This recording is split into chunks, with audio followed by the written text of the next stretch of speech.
how to change clothing of your avatar in Roblox. So hey guys, welcome to this tutorial. In this tutorial I'll be guiding you through the steps on how you can change the clothing of your avatar in Roblox.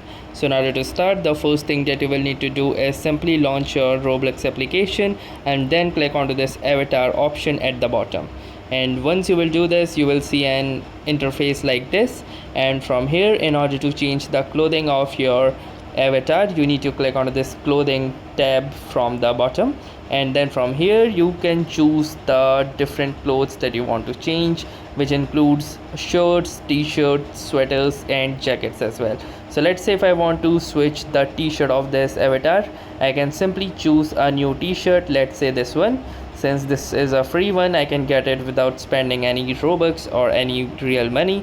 So I can simply click onto this free button, and then if I want to immediately wear it after the purchase, I need to click onto this check mark option and click onto this get button.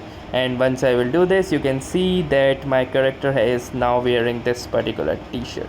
So that's how easily you can get or change clothing for your avatar in Roblox. So that was all for this tutorial. Thanks for watching and have a nice day.